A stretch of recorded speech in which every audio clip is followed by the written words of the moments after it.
Acara Presiden ke-7 RI Joko Widodo, Bung Rifai Kusumanegara. Selamat malam, Bung Rifai. Jadi tanggal 6 sidang baru, kabarnya begitu? Betul, jadi akhirnya kita tetap masuk ke pokok perkara dan Pak Jokowi komit untuk hadir dalam sidang pemeriksaan saksi beliau sebagai korban. Oke. Hadir, bukan Zoom tapi hadir offline. Hadir langsung dan biasa, bertindak seperti warga biasa, hadir di pengadilan dan memohon keadilan pada peradilan. Kita berikan tepuk tangan untuk Bung Rifai Kusumanegara. Silakan di tengah.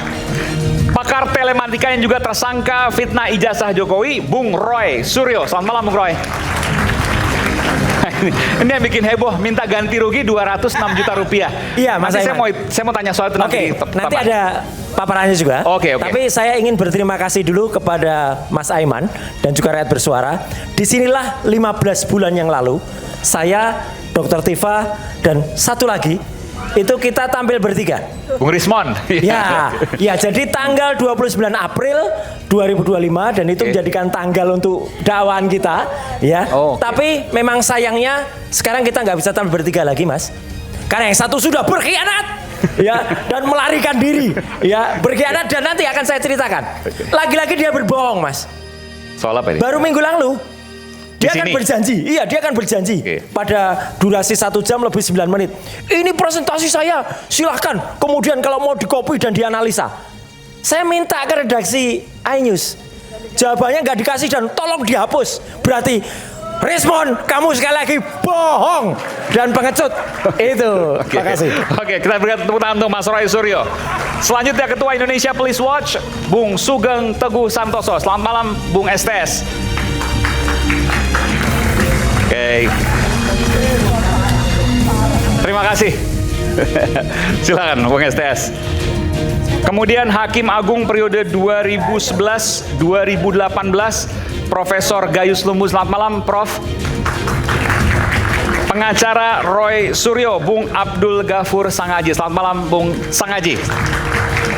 Saya langsung ke Mas Roy dulu. 206 juta rupiah minta ganti rugi ke Pak Jokowi. Gimana hitungannya tuh? Bukan Pak Jokowi, sudah koreksi. Oke, kemana? Oh, ke Polda? Bukan, ke Polda Metro Jaya. Jadi, saya bisa tampilkan, tadi sudah saya kirim. Boleh. Jadi 206 juta rupiah ke Polda Metro Jaya. Sistem informasi pokok perkara yang hari ini berlangsung di Pengadilan Negeri Jakarta Selatan. Ya, jadi itu hitungannya adalah memang sudah diatur dalam aturan kenegaraan, dalam aturan hukum Indonesia, bahwa ada minimalnya 500.000, ada juga maksimalnya adalah 100 juta. Nah, jadi ada dua, satunya lagi. Ya, oh iya ini. Ini oke ya. Ya ini. Coba bisa dijelaskan. Ya. Jadi saya hari ini Mas Roy mendaftarkan gugatan pra peradilan ketiga. Ya, dan alhamdulillah saya harus apresiasi kejaksaan akhirnya hadir dalam bentuk surat. Jadi minggu yang lalu mereka nggak hadir. Terus kemudian membuat diundurnya persidangan. Jadi yang bikin mundur-undur siapa? Bukan kami. Ya, yang bikin mundur itu adalah pihak turut termohon atau kejaksaan. Tapi tadi mereka hadir, suratnya hadir. Mereka bilang mereka akan ikut semua putusan, meskipun mereka nggak hadir lagi. Nah, jadi tadi ini waktu itu kita saya jelaskan dulu ke pemirsa, belum banyak yang belum terupdate. Jadi hari ini Mas Roy mendaftarkan pra peradilan ketiga yang isinya adalah ganti rugi sebesar 206 juta rupiah ke Polda Metro Jaya. Polda Metro Jaya. Hitungannya dari mana dan kenapa bukan kemudian Jokowi ada? Iya. Polda Metro Jaya. Karena pada saat pra peradilan pertama, alhamdulillahnya kami, ya saya dengan para tim kuasa hukum termasuk Mas Ghafur Sangaji di sini, ya itu dimenangkan tadi dikabulkan. Waktu itu ada penangkapan, kemudian penggeledahan dan juga penahanan yang tidak sah. Nah, dalam aturannya yang tidak sah itu bisa dimintakan kerugian. Itu justru adalah ide itu justru muncul dari hakim tunggal peradilan, yaitu dari Pak I Ketut Darpawan. Jadi boleh diajukan tapi harus terpisah. Makanya minggu yang lalu, ini tanggalnya minggu yang lalu waktu itu ada di ketika register, kemudian disidangkan minggu yang lalu, kemudian hari ini sudah mulai karena para pihak semuanya sudah hadir, termasuk termohonnya adalah Polda Metro Jaya, turut termohonnya adalah pihak kejaksaan. Nah, 206 juta, saya sebenarnya ada tampilan satu lagi, tapi tadi katanya gambarnya kurang jelas, tapi saya sudah kirimkan yang jelas. Intinya 206 juta itu dari, nah ini. Moga-moga bisa kelihatan ya. Ada 106 juta itu kerugian material, ya. Jadi kerugian material itu bisa dihitung, Mas. Jadi misalnya saya dalam 4 hari waktu itu diamankan ya, di rumah sakit kan waktu itu adalah saya tidak bisa hadir di dalam satu acara undangan. Kemudian saya tidak bisa hadir juga di dalam sebuah hal lain. Demikian juga para kuasa hukum kan ada hitungannya, gitu loh. Per harinya itu ada argonya. Ya meskipun katakanlah itu pro bono, tetapi kalau itu dirupiahkan itu bisa. Hitungannya sudah ada. Tadi disampaikan detail. Ya ada itu kerugian material ya. Kerugian materialnya adalah 106 juta. Kemudian ada imaterial. Nah ini sesuai dengan aturan undang-undang. Imaterialnya adalah 100 juta rupiah. Apa itu misalnya? Itu imaterial. Jadi misalnya adalah shock yang kemudian dialami. Ya, kemudian kemudian di mana-mana ditangkap, Roy ditangkap, kemudian di jalan, ini kemarin ya ditangkap ya. Kok kayak kucing ya? Loh, gimana kok kayak kucing? Ya ditangkap kemudian lepas lagi. Nah, siapa yang bilang kayak kucing? Ya kan kayak orang kan bilang, kok kayak kucing tuh Mas gitu. Kenapa kayak kucing? Ya karena kalau kucing itu ditangkap bisa lepas lagi gitu. Nah, itu kan jadi Mas Roy diibaratkan seperti kucing. Untung kucing, bukan satunya ya gitu. Kalau satunya kan parah lagi. Untung. Nah, itu kemudian kita hitung. Nah, hitung 200. Tapi yang paling penting Mas Aiman, ini yang paling penting. Dan ini saya tegaskan sekali lagi di Rakyat Bersuara. Kalaupun ya dikabulkan 206 juta, kalaupun tidak ada 1 rupiah pun yang masuk kantong saya atau masuk kantong para lawyer, karena ini sudah kita ikrarkan. Kita akan berikan untuk yayasan sosial yang nanti akan kita data. Jadi tidak ada yang kami terima pribadi. Yayasan sosial apa? Ya, yayasan sosial yang mungkin dari yayasan teman-teman yang mungkin keagamaan. Itu ada. Itu. Karena apa Mas Aiman? Kami nggak perlu lagi terima itu. Karena cukup uang itu saya pakai saja. Nah, ini bukanya di muka. Uang itu saya pakai saja, ya, nggak usah kemudian diterimakan kepada saya, ya. Jadi biarkan teman-teman yang lebih berhak, yang lebih memerlukan. Jadi kalau nanti misalnya dikabulkan oleh hakim, uangnya seluruhnya akan diserahkan ke yayasan sosial. Yayasan sosial. Tidak ada yang saya terima maupun kuasa hukum yang terima. Kalau nanti mungkin butuh penjelasan, nanti mungkin Mas Gafur bisa nambahkan. Gitu, Mas. Itu intinya. Jadi ini baru sidang pertama, nanti kita akan simak mungkin Jumat pekan depan kalau hitungannya Kamis, putusannya Kamis. Ya, karena besok pekan itu depan ya. Pekan depan. Besok itu adalah jadwalnya adalah untuk jawaban dari pihak termohon. Kemudian ada replik sudah kita masukkan. Repliknya penting soalnya yang akan menyampaikan namanya replik Harun. Itu replik. Kemudian ada duplik dari sana. Ya. Kemudian duplik nanti duplik dari pihak termohon. Ya, kemudian setelah itu hari Jumatnya itu ada pembuktian dari pihak kami. Hitungannya itu real. Jadi nanti ada nota-notanya semua, bukan fiktif itu. Ada nota-notanya. Misalnya kami harus membayar apa itu ada. Nah, itu Jumat. Kemudian nanti Senin pembuktian dari pihak termohon, ya. Kemudian Selasa itu kesimpulan. Rabu istirahat, Kamis kesimpulan. Itu putusannya. Nanti kita simak sama-sama dan terima kasih. Saya tutup lagi kaosnya karena biasanya buka kaos itu terakhir, ini saya tutup dulu lagi. Ya. Oke, kita berikan tepuk tangan untuk Mas Roy Suryo. Saya ingin ke Bung Ferdinand dulu. Bung Ferdinand, apa yang membuat Anda begitu yakin? Dan ini tampilan Anda pertama loh nih di Rakyat Bersuara terkait dengan kasus ijazah, kalau yang lain bahwa Mas Roy dan Dr. Tifa itu layak disidangkan dan punya dugaan bersalah. Ya, terima kasih Mas Aiman. Sebelum saya bicara, saya menyampaikan saya di sini di deretan ini bukan sebagai pendukung Jokowi.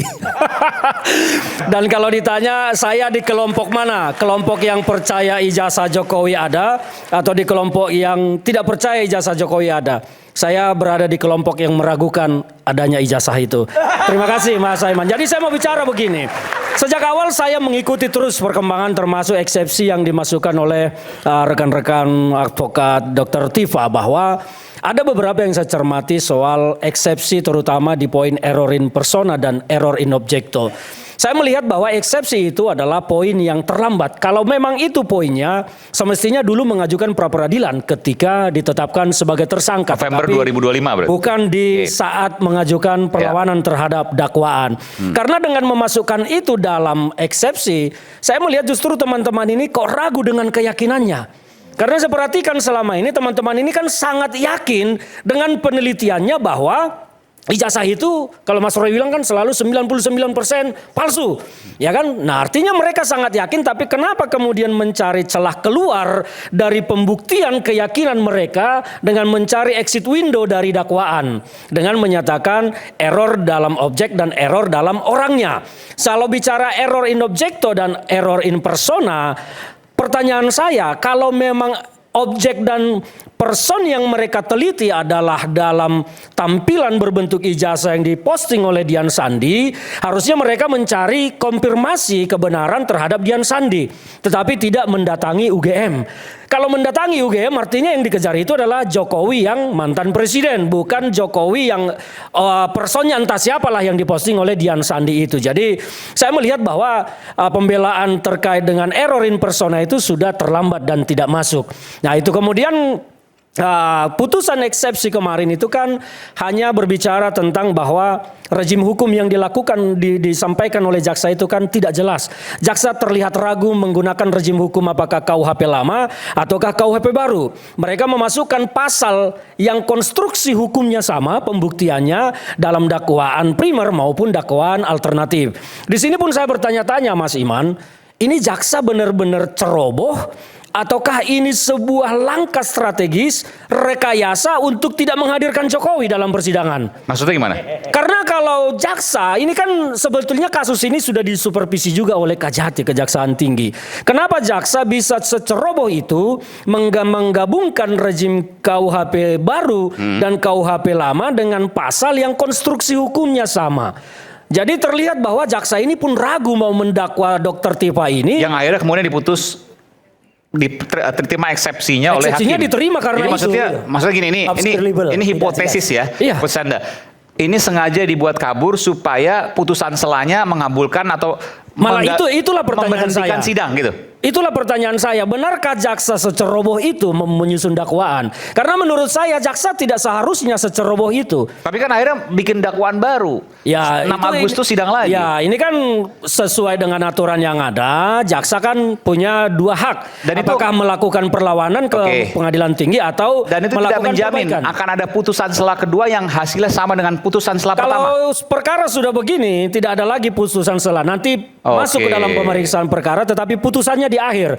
Apakah nanti eksepsi itu kemudian atau dakwaan itu kemudian juga dieksepsi dan diterima lagi, putusannya di akhir nanti, tidak lagi nanti di tengah. Tapi kalau seandainya begini, ini menjadi penting. Kalau seandainya dakwaan itu tidak jauh berbeda dengan hasil putusan selah yang pertama, prediksi Anda adalah? Kalau dakwaan ternyata setelah diperbaiki dan ternyata masih kabur, saya mau menyatakan jaksa merekayasa supaya Jokowi tidak hadir di persidangan.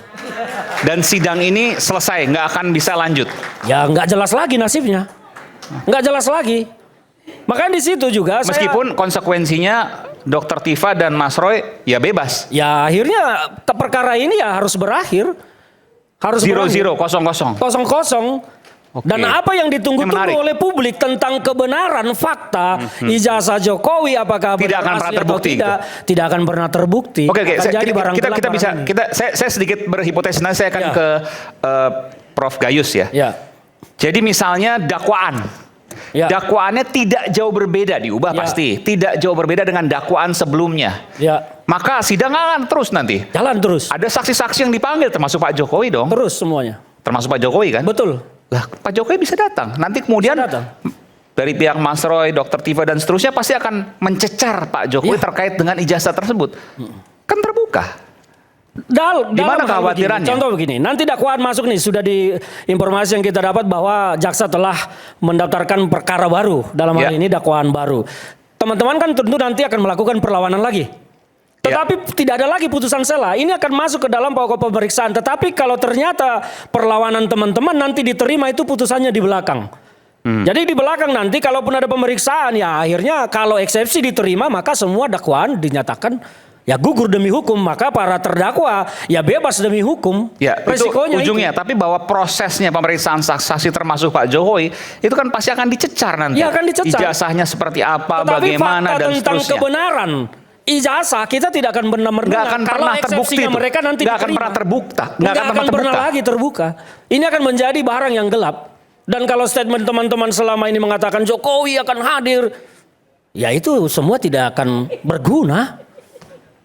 Nggak akan berguna. Nggak akan berguna. Maka itu yang saya katakan, ini jaksa sebetulnya kenapa? Apakah sengaja atau tidak? Karena bagi saya janggal, jaksa menyusun dakwaan seperti itu menggunakan pasal yang konstruksi hukumnya sama di dalam dakwaan primer dan dakwaan alternatif. Ini kan pasalnya sama, kecuali di dakwaan alternatifnya pasalnya berbeda, ya pasti jalan. Anda punya hipotesis dugaan jaksa nggak akan mungkin sepolos itu? Menurut saya tidak mungkin, karena ini kan disupervisi juga oleh Kejati. Kenapa seperti itu? Dan mereka pasti paham tentang surat edaran Jampidum. SE Jampidum itu kan ada tentang penyusunan dakwaan pada masa transisi peralihan dari KUHP lama ke KUHP baru. Kalau mereka mengacu ke situ, tentu tidak akan keliru membuat dakwaan yang kabur seperti itu, menggunakan dua rejim hukum dengan pasal yang sama konstruksi hukumnya. Pasal 433 dengan pasal 310 itu kan konstruksi hukum pembuktiannya sama, identik 100%. Pasal 310 di KUHP lama kan menjadi pasal 433 di KUHP baru. Jadi ini kan dibuat dakwaan utama 433, alternatifnya 310. Nah ini hakim mau melihat yang mana? Kalau 433-nya tidak terbukti, otomatis 310 nggak terbukti. Jadi apa gunanya dakwaan alternatif? Alternatif itu dibuatkan karena kalau dakwaan primernya tidak terbukti, maka alternatifnya bisa terbukti. Nah dalam hal ini kalau 433 tidak terbukti, otomatis 310-nya juga tidak terbukti. Jadi apa gunanya dimasukkan dalam dakwaan alternatif? Kan seperti itu. Ijazah tidak terbukti, Dr. Tifa dan Mas Roy dinyatakan bebas. Ya nanti. bebas merdeka, tapi kebenaran kembali tentang ke ijazah tahun lalu. kita tidak akan tahu. Dan akhirnya sampai selamanya kita akan mendengar cerita ini menjadi hiburan rakyat. Luar biasa. Dan rakyat bersuara akan tetap menjadi hiburan bagi masyarakat. Oke. Ini menarik. Nanti saya akan ke Prof. Gayus. Sesaat lagi kita akan dalami nanti. Kami akan segera kembali. Menarik.